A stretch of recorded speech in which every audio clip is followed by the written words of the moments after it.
심리학 용어 중에 터널 시야라는 용어가 있습니다. 사람이 극도의 스트레스나 생존의 위협을 느끼면 마치 좁고 어두운 터널 속에 갇힌 것처럼 시야가 급격히 좁아지고 제한되는 현상입니다. 이 터널 안에 있는 순간, 그 순간만큼은 어떤 고차원적인 가치나 미래에 대한 약속, 그리고 당장 인간으로서의 지켜야 할 그런 어떤 도덕적인, 윤리적인 그런 생각을 하지 못합니다. 오직 당장 여기서 살아남아야 한다라는 본능만이 뇌를 지배한다라고 합니다. 따라서 평소에는 그렇게 신실하고 인격적인 사람이 이 터널 안에 갇히면 전혀 다른 사람이 되어버리곤 한다라고 합니다. 오늘 본문은 이삭이 바로 그 터널 시야에 갇혀있는 모습을 보여주곤 합니다. 창세기 26장은 이삭의 세계에서 상당히 중요한 전환점이 됩니다.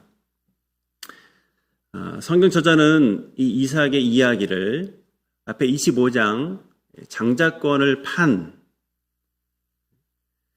그 축복을 그리고 가져간 이 에서와 야곱 그 이야기 사이에 넣고 있습니다. 에서가 가볍게 여기고 또 야곱은 그토록 갈망했던 그 축복이 무엇인지를 보여주기 위한 이런 배치라고 생각해 볼 수 있습니다. 이삭은 믿음의 거장 아브라함의 아들입니다. 하나님의 엄청난 복을, 그 약속을 받은 사람 아브라함, 그 복을 당연하게 여기면서 살아왔던 언약의 상속자라 할 수 있습니다. 실제로 그는 그 누구보다도 믿음의 아버지, 또 믿음의 어머니를 통해서 하나님의 약속이 얼마나 신실하게 이루어졌는가를 경험한 사람이고, 실제로 하나님의 약속이 현실화된 그 증거가 바로 자신이라는 것을 어릴 적부터 깨달았던 사람입니다. 그야말로 이 이삭이야말로 약속의 현실화된 가장 훌륭한 예시인 것이죠.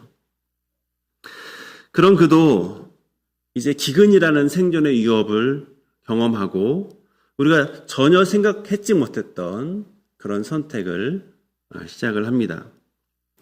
평소의 그 모습, 언약의 아버지를 둔, 믿음의 아버지를 둔 그 자녀의 모습은 온데간데 없고, 그리고 우리가 생각하기에 이삭은 참 온유한 사람, 온전한 그런 유순한 사람이라는 그런 모습은 없고, 당장 죽을지도 모른다는 이 공포 때문에 그가 어떤 선택을 하는지, 그 역시 이 터널 안에 들어가 있는 그 모습을 우리는 보게 됩니다. 그래서 우리는 이 이삭의 이야기를 보면서 아니 언약의 실현이고 언약의 증거인 언약의 가장 훌륭한 예인 이삭조차 생존을 앞두고 이 스트레스에 이렇게 무너진다면 과연 하나님께서 약속하신 그 축복은 과연 어떻게 될 것인가? 하나님의 약속과 달리 이 비겁한 그리고 두려움 속에서 한 이 본능적인 선택이 과연 하나님의 거대한 계획 가운데 어떤 영향을 줄까? 이런 생각을 하게 됩니다. 하지만 오늘 우리는 이 이삭이 흔들리는 이 발걸음을 따라가면서 신학의 이 위인의 민낯도 보게 되지만 결국 이 절망의 터널 끝에서 이삭이 무엇을 바라보고 있는지를 오늘 이 말씀을 통해서 우리 확인하고자 합니다. 먼저 이 기근의 땅 그랄에서 벌어진 그 일들을 우리 한번 보도록 하겠습니다. 우리 1절을 같이 보면 아브람 때 첫 흉년이 들었더니 그 땅에 또 흉년이 들매 이삭이 그랄로 가서 블레셋 왕 아비멜렉에 이르렀다라는 말씀으로 시작을 합니다. 약속의 땅에 기근이 드는 것이죠. 여러분, 약속의 땅 가나안에 비가 오지 않아서 흉년이 든 것이 이때가 처음일까요? 그렇지 않죠. 창세기 저자는 의도적으로 이 기근을 아브람 때의 첫 번 흉년과 연결을 합니다.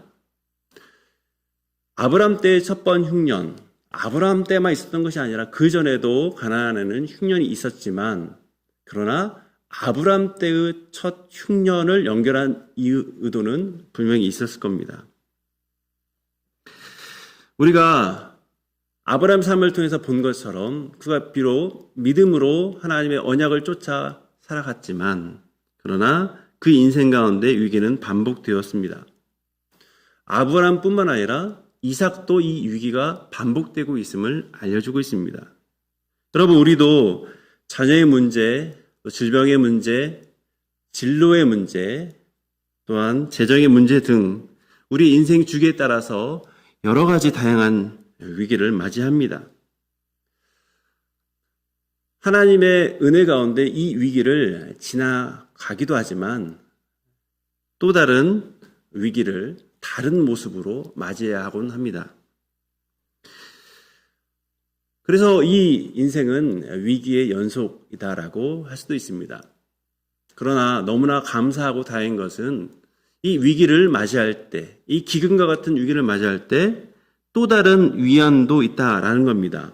그것은 하나님의 말씀도 다시 우리 안에 드러나게 된다라는 것입니다. 위기만 나타나는 것이 아니라 하나님의 말씀도 가장 명확하게 나타나게 되는 것이죠. 이삭은 기근을 피해서 그랄까지 이동을 합니다. 그랄은 약속의 땅에서 저 아래쪽 이제 애굽 또 이집트로 연결되는 그 길목에 있는 그런 땅입니다. 그래서 이삭이 내려가는 땅은 애굽, 이집트인 것이죠. 기근 때 가족과 족속이 정말 많은 그 딸린 식구들을 보면서 식량이 풍족한 애굽을 찾는 것은 족장으로서 너무나 지극히 상식적인 판단일 것입니다. 아브라함 역시도 살던 땅에서 기근이라는 심각한 위기가 초래되자 그 역시도 이 위기를 모면할 땅으로 애굽을 생각하고 애굽으로 향했습니다. 훗날 우리가 보겠지만 요셉 이야기에도 야곱의 여러 형제들이 흉년이 들자 이 형들이 식량을 얻기 위해서 애굽으로 가는 장면을 보게 됩니다. 다시 말하면 이 어려운 시기에 애굽으로 향한 이삭의 행동은 매우 자연스러운 선택이라는 것입니다.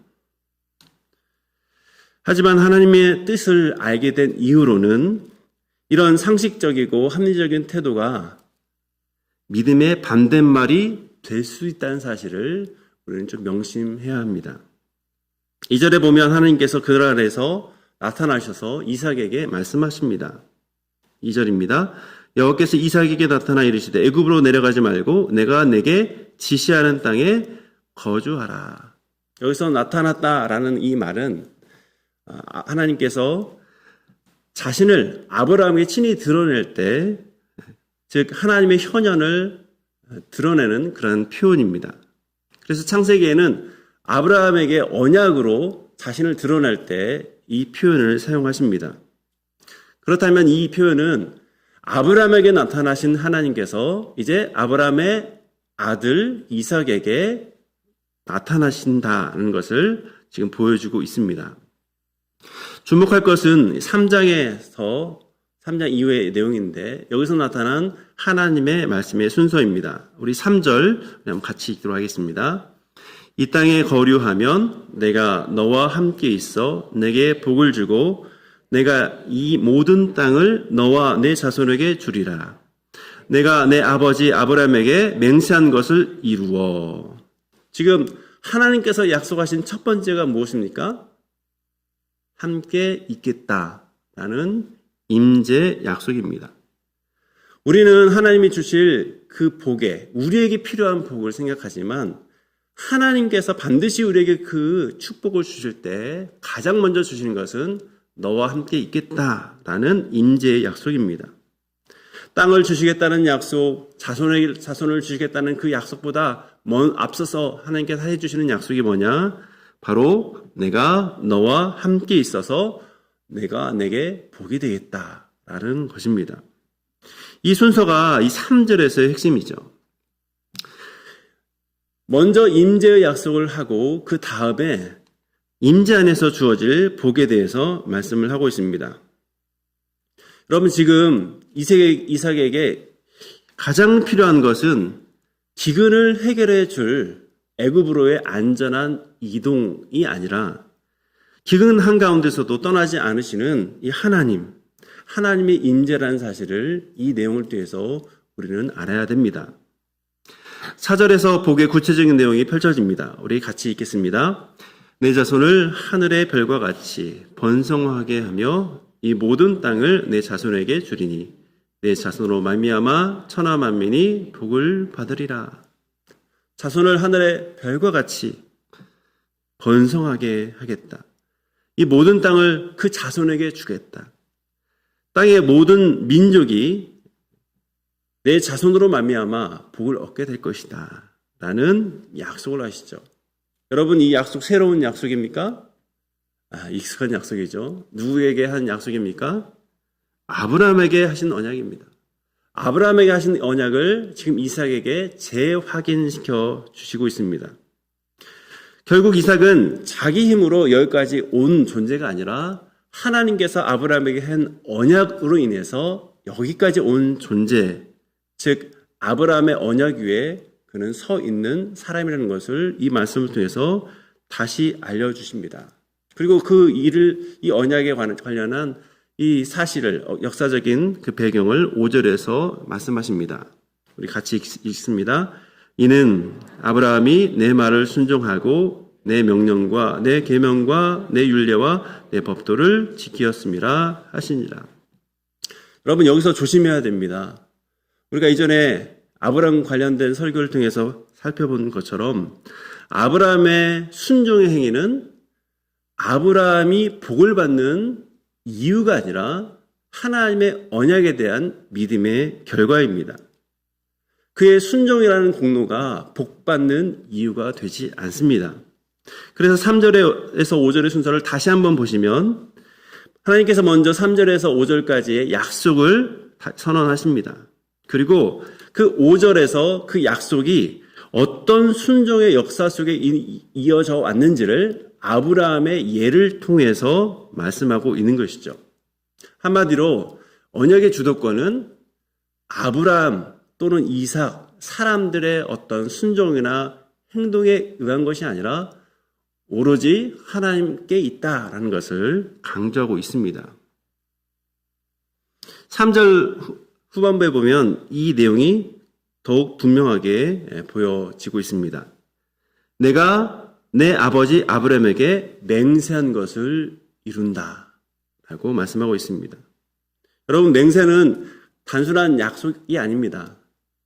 아들끼리 손가락을 걸면서 이렇게 약속하는 그 정도의 차원이 아니라 이 맹세를 어기면 어떤 일이 벌어질 것이다 라는 것을 알려주는 그런 맹세입니다.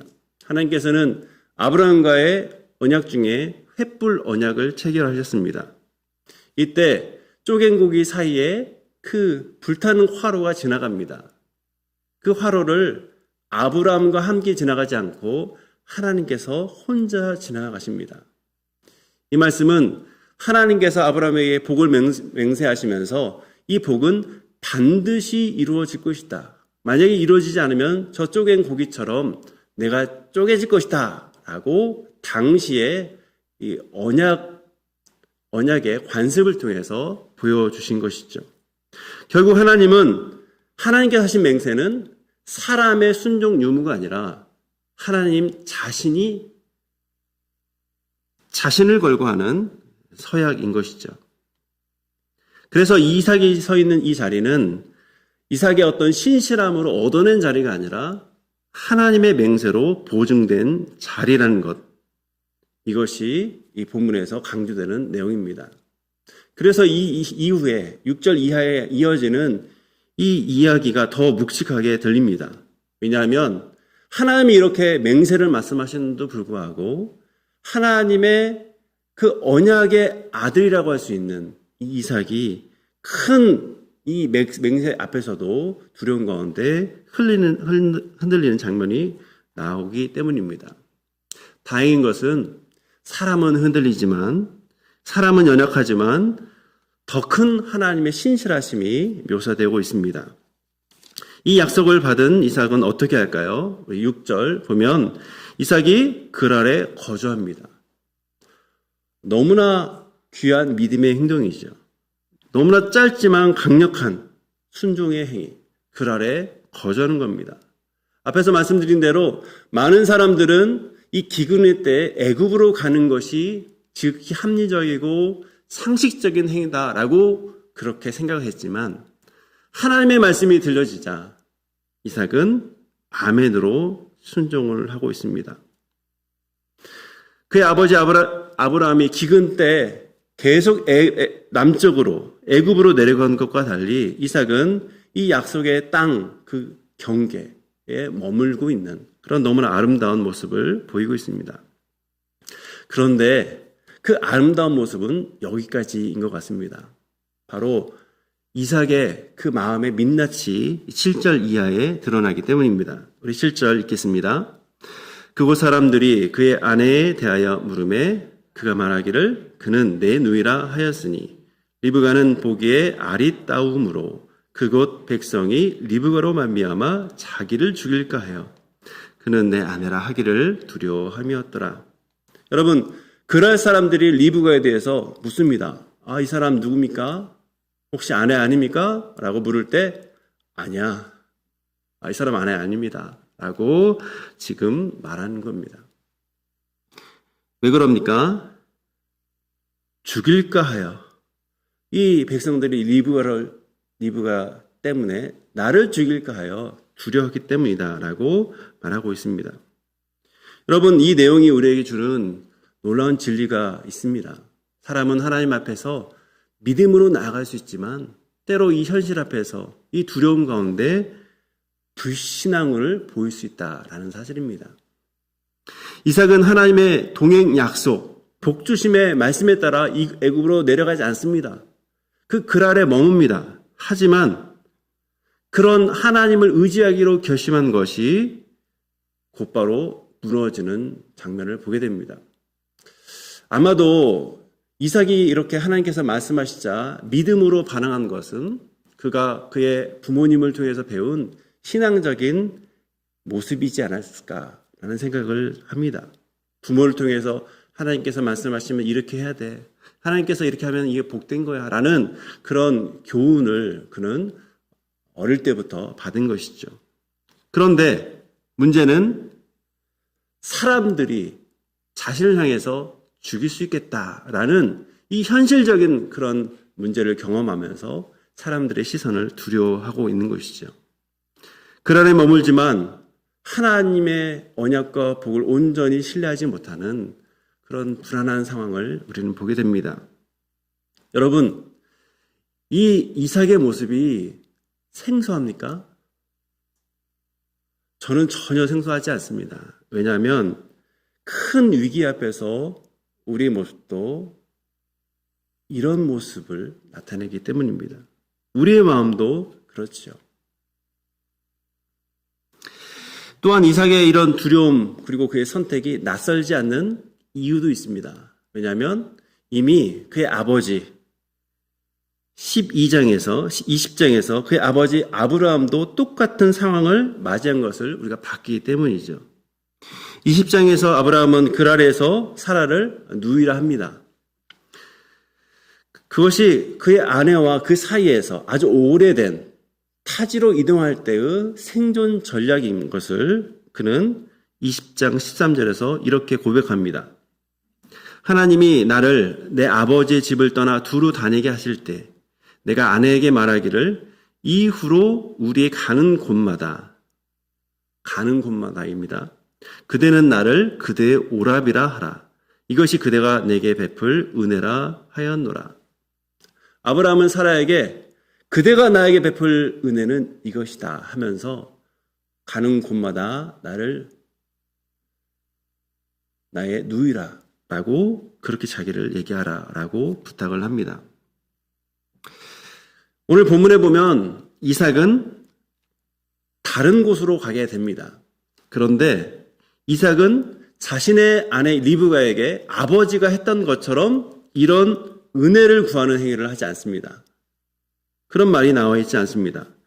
왜 그럴까 그 이유를 좀 상상해 보면 아브라함은 기근을 피해서 애굽으로 내려갈 때 이미 이런 상호 약속을 한 상태입니다.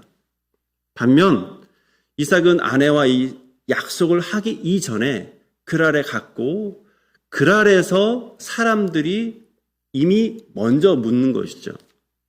즉 리브가에게 은혜를 구하기 이전에 그랄 사람에게 먼저 물어봤기 때문에 순간적으로 자기 보호를 위해서 내 누이다 라고 대답한 것처럼 보입니다. 아브라함은 앞일을 내다보고 그러니까 아브라함은 본토 친척 아버지 집을 떠나서 계속 이동하는 삶을 살았죠.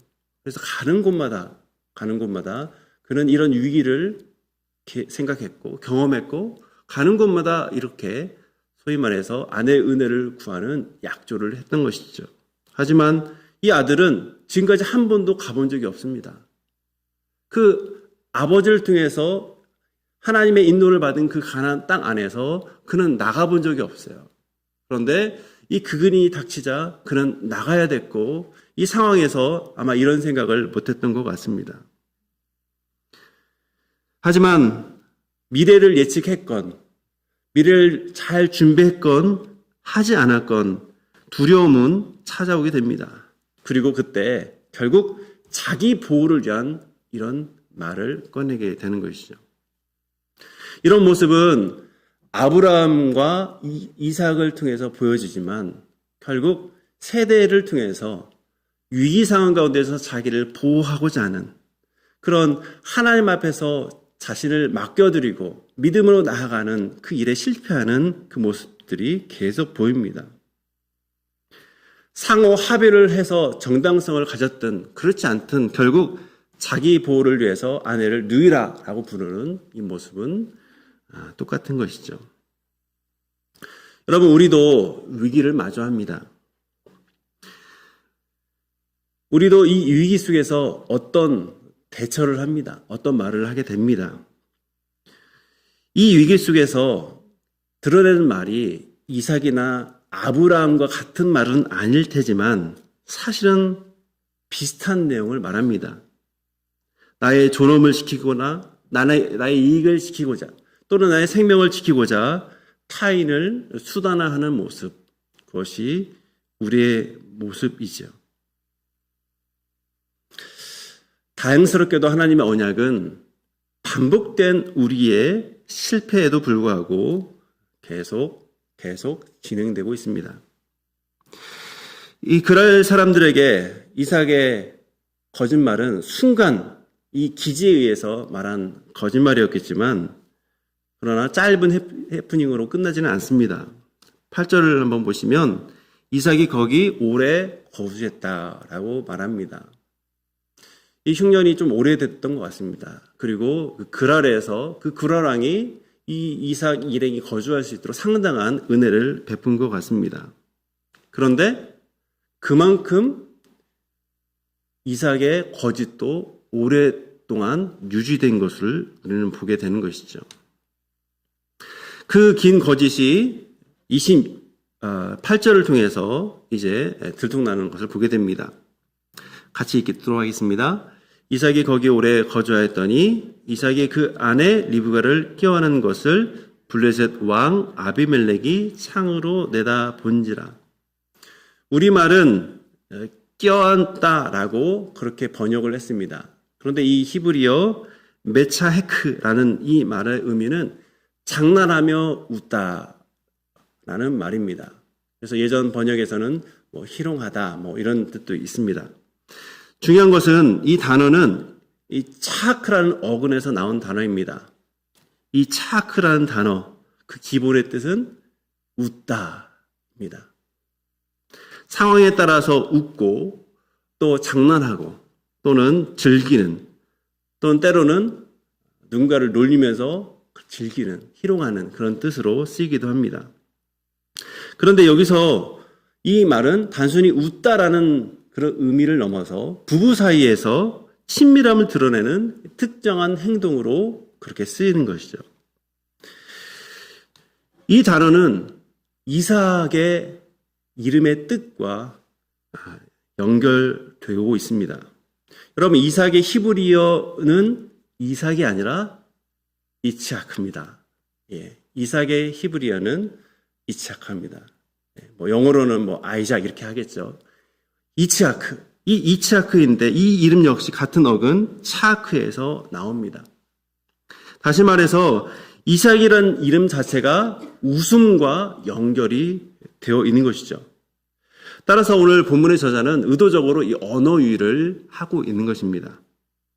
웃음이라고 하는 이름을 가진 이삭이 리브가와 자신의 아내와 웃고 장난치는 아주 행복한 그 친밀하게 어울린 그 순간이 오히려 숨기려 했던 그 진실이 드러난 순간이 된다라는 것을 지금 드러내고 있습니다. 좀 거칠게 표현하면 이삭이 정말 이삭답게 즐거워할 때 그의 거짓이 탄로난 장면을 우리는 보게 되는 겁니다. 여러분, 이 아비멜렉은 이 이삭의 행동이 의미하는 것을 알아챕니다. 그리고 이삭을 불러 따집니다. 그것이 9절입니다. 같이 읽겠습니다. 이에 아비멜렉이 이삭을 불러 이르되 그가 분명히 내 아내건을 어찌 내 누이라 하였느냐. 이삭이 그에게 대답하되 내 생각에 그로 말미암아 내가 죽게 될까 두려워하였음이로다. 분명히 내 아내인데 왜 내 누이라고 속였느냐. 여러분, 이에 대해서 이삭이 아주 짧게 대답을 합니다. 죽을까 하였기 때문입니다.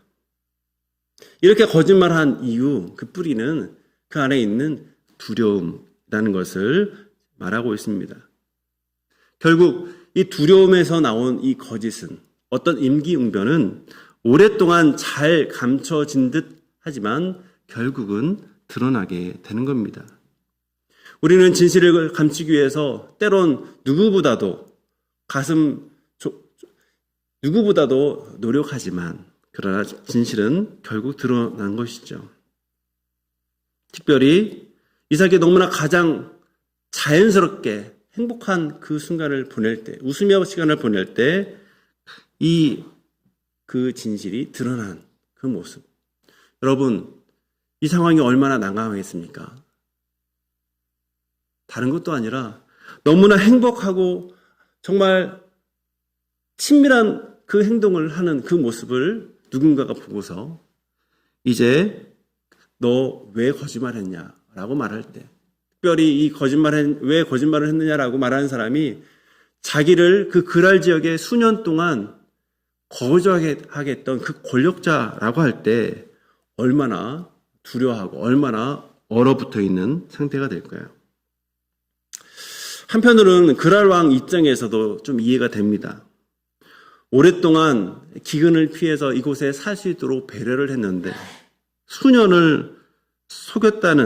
수년간 나를 속였다는 이 사실을 아는 순간 아마 배신감을 갖게 되었을 겁니다. 그리고 이 배신감에 대한 분노는 특별히 권력자가 가진 행동은 분노로 뭔가 그 뒤에 안가부분하는 것이었을 것입니다. 한편으로 이삭의 입장에서 이 사실이 알려진 그 순간은 너무나 두려운 순간이 되었을 것입니다. 이 위기의 순간, 또 분노의 순간에 무슨 일이 일어납니까? 하나님께서 직접 나타나 개입하십니까? 오늘 본문에 보면 하나님께서 그런 방식으로 나타나지 않습니다. 하지만 이 상황에서 여전히 개입하고 계시죠. 여러분, 하나님께서 직접 개입하시면서 자신을 나타내신 그 상황이 창세기 20장에 있습니다. 이삭의 아버지 아브라함이 그랄 지역에서 통치자 아비멜렉 앞에서 똑같은 실수를 합니다. 그때 하나님께서 직접 아비멜렉에게 꿈을 통해서 나타나시고 아비멜렉의 집 모든 태를 닫으셨는데 그 이유가 바로 이것 때문이다 라고 말씀을 해 주십니다. 이렇게 하나님께서 직접 전면에 나타나셔서 이 사레의 태를 통해서 자식을 낳게 될 아브라함과의 언약을 이렇게 지키시는 것이죠. 그런데 오늘 26장은 그와는 다릅니다. 하나님께서 이방 왕 아비멜렉, 이 아비멜렉의 분별력과 또 칙령, 왕으로서의 그 명령을 사용해서 언약의 가정을 보호하고 있습니다. 아버지 세대에는 직접 나셔서 이 위기를 직접 처리하셨다면 지금 이삭의 이 세대에서는 이방 왕의 공적인 그 권세, 그 권위를 사용해서 이삭을 향한 하나님의 언약을 보존하십니다. 아비멜렉이 아닌 다른 백성들이 리브가를 범하지 않도록 이 아비멜렉이 그의 권세를 사용하여서 하나님의 언약을 보존하고 있는 것이죠. 10절을 보도록 하겠습니다. 아비멜렉이 이르되 내가 어찌 우리에게 이렇게 행하였느냐. 백성 중 하나가 내 아내와 동침할 뻔하였도다. 내가 죄를 우리에게 입혔으리라. 죄라고 번역되어 있지만 사실 그 의미는 죄책입니다. 공동체가 짊어지게 되는 죄책. 누군가가 이 이삭의 아내를 범함으로 그 책임을 그랄 지역에 있는 아비멜렉의 통치를 받는 모든 백성들이 지게 된다라는 그 책임을 가리키고 있는 것이죠. 아비멜렉은 지금 이삭의 거짓말이 이삭 한 사람의 거짓말로 끝나는 것이 아니라 이것이 잘못되면 그 부족 전체의 책임이 된다라는 사실을 알고 이 거짓이 공동체 전체의 위험으로 그렇게 끌고 갈 수 있었던 그런 이유가 될 수 있다라고 말을 하고 있습니다.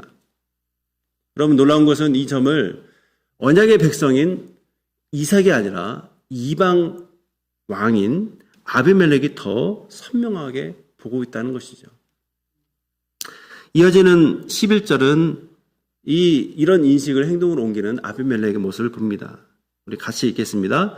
아비멜렉이 이에 모든 백성에게 명하여 이르되 이 사람이나 그의 아내를 범하는 자는 죽으리라 하였더라.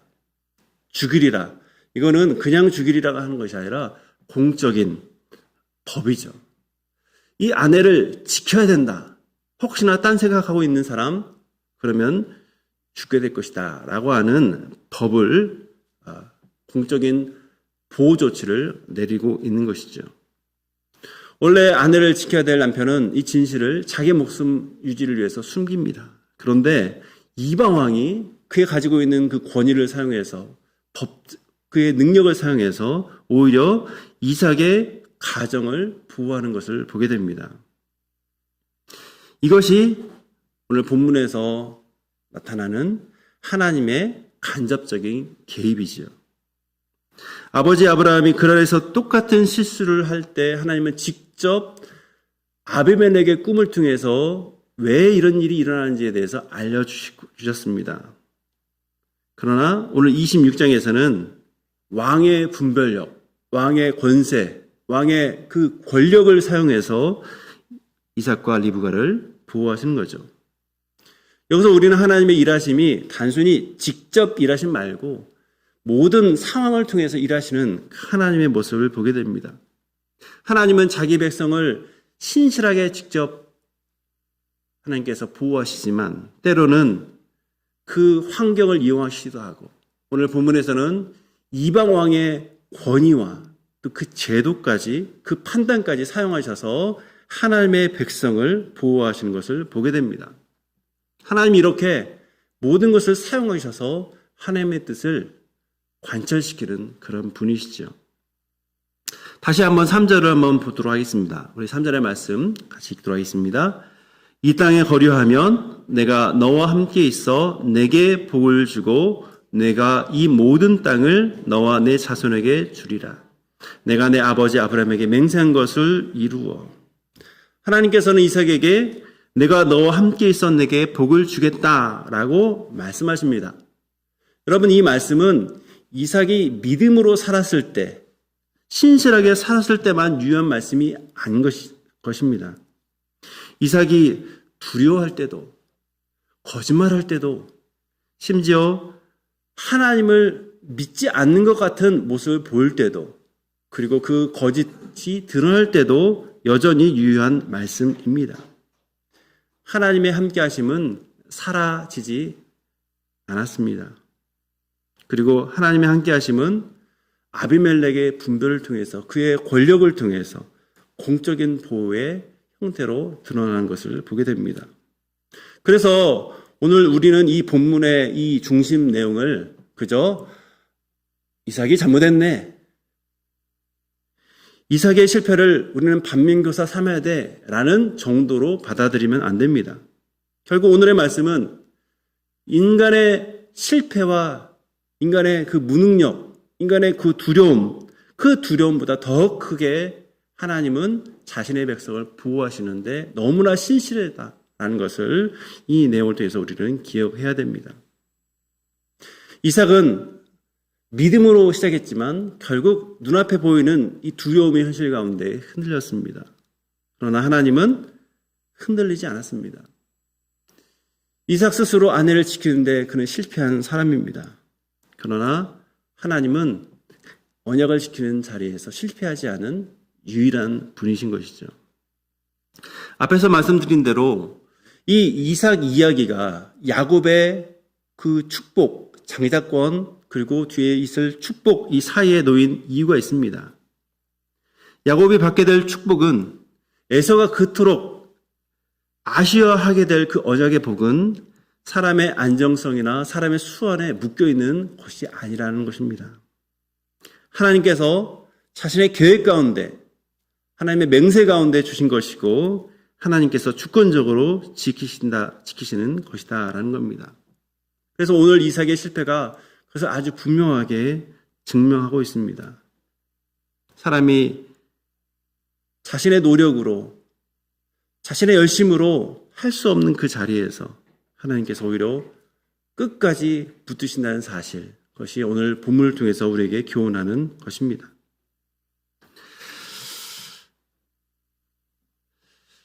이삭은 상황에 따라 흔들렸습니다. 그러나 하나님의 맹세는 결코 흔들리지 않습니다. 아브라함 때는 직접 나타나셨고 이방 때는 이 이방왕의 권위를 통해서 하나님의 맹세가 흔들리지 않음을 보여주십니다. 분명 방식은 달라도 하나님의 지키심의 언약은 여전히 유효하다는 것을 우리는 이 내용을 통해서 보게 됩니다. 앞에서 터널 시야에 대해서 말씀드렸는데 저 역시도 이런 경험이 있습니다. 지금으로부터 26년 전 2000년 밀레니엄 때문에 우리 한국 사회가, 전 세계가 떠들썩한 적이 있습니다. 제 종소리가 그냥 제 종소리가 아니라 1000년에 한 번씩 치는 종소리로 여겨졌던 그런 시간입니다. 그런데 저는 그날 밤에, 그러니까 1999년 12월 31일 그 밤에 저는 병원에 있었습니다. 군 전역 후에 오토바이를 운전했었는데 사거리에서 택시기사님께서 신호를 위반해서 사거리에서 저를 쳤습니다. 근데 제가 지금도 또렷하게 기억하는 것은 뭐냐면 그 사고 순간이 기억이 난다라는 점입니다. 부딪혔던 사고 순간, 그리고 그 뒤에는 의식이 없었습니다. 근데 그 사고 순간만은 정말 기억을, 지금도 또렷하게 기억이 납니다. 아마도 충돌 이 직전에 생존을 위해서 뭔가 시야가 딱 좁아지는데 막 그 본능적인 그 좁아진 그 시선, 그 강렬한 그 이미지가 아마 저에게 평생 지금도 기억하고 또 앞으로도 잊지 못하는 그런 기억이 되는 것 같습니다. 사고의 후유증이 그 이후로 몇 년 이어졌습니다. 특히 비가 오는 날이면 어르신들이 말씀하시는 뭔가 쑤신다라는 경험을 했습니다. 다행히도 좀 시간이 지나서 좀 괜찮아졌지만 너무나 많은 하나님의 은혜 가운데 깨달은 사실은 뭐냐면 그 통증보다 하나님의 은혜는 더 크다라는 것입니다. 내가 나를 지키기 위해서 그 현장 가운데 무의식적으로 그렇게 포착했던 그 현장의 그 사고 현장의 그 이미지보다 나를 지키기 위해서 한순간도 떠나지 않으시는 그 하나님의 은혜의 이미지가 저에게는 더 분명한, 더 선명하게 남아있게 되는 것이죠. 여러분, 하나님께서 우리를 사랑하십니다. 우리에게 은혜 주십니다. 내가 하나님을 붙드는 그 힘보다 더 근본적인 것은 하나님이 나를 붙드는 힘입니다. 내 결심, 내 믿음의 크기 위에 있으면 우리는 더 큰 위기 속에서 우리는 무너지는 경험을 하게 될 것입니다. 그러나 하나님이 흔들리지 않는 이 언약, 하나님의 자기 맹세 위에 우리가 내 결심을 두고 내 믿음을 두면 그것은 결코 흔들리지 않습니다. 여러분, 지금 삶에 기근이 있습니까? 예상치 못한 어려움 때문에 두려움이 여러분의 시야를 가리고 있습니까? 여러분, 기억하시기 바랍니다. 내가 흔들리는 동안에도 하나님의 맹세는 결코 흔들리지 않습니다. 그 흔들리지 않은 약속의 반석 위에 다시금 서서 담대히 한 주를 살아가시기를 주님 이름으로 축복합니다. 오늘 말씀을 생각하며 우리 한번 기도하기를 원합니다. 주님, 인생의 기근과 같은 큰 어려움 속에서, 두려움 속에서 우리 시야가 좁아질 때마다 나를 붙드는 나의 힘이 아닌, 나를 절대 놓지 않으시는 하나님의 신실한 맹세를 믿음으로 볼 수 있도록 해달라고 우리 한번 주님께 기도하도록 하겠습니다. 하나님 아버지, 우리에게 은혜해 주심을 감사합니다. 우리의 주님 앞에 신실을 찾지 못한 모습에도 불구하고 여전히 하나님께서 우리를 찾아와 주시고 우리를 붙잡아 주심을 감사합니다. 우리 안에 정말로 많은 이 기근과 같은 그런 삶을 경험할 때 우리는 더 두려움 가운데 우리의 인간적인 수단, 그리고 합리적이고 또 당연한 그 수단을 찾고자 합니다. 그럴 때 주님께서 우리에게 하나님의 음성을 들려주실 때 우리가 믿음으로 살아갈 수 있도록 하는 새로운 인생을 경험하게 됩니다. 주님, 바라기는 우리 안에 있는 두려움, 우리 안에 연약함을 우리는 알지만 그러나 그것보다 하나님을 더 의지하며 살아갈 수 있는 자 될 수 있도록 도와주옵소서. 우리 스스로의 의지도 중요하지만 그러나 우리를 더 굳건하게 구원하시는 주님의 의지를 붙들며 살아가는 주님의 사람 될 수 있도록 도와주옵소서. 주님, 한 주 정말로 온갖 거짓과 자기 보호를 위한 그런 삶이 아니라 하나님께서 함께 하신다는 이 굳건한 믿음 가운데 정말 주님의 주신 위로를 바라보며 살아가는 주님의 사람 될 수 있도록 주님 우리를 붙잡아 주옵소서. 하나님 아버지, 우리의 삶,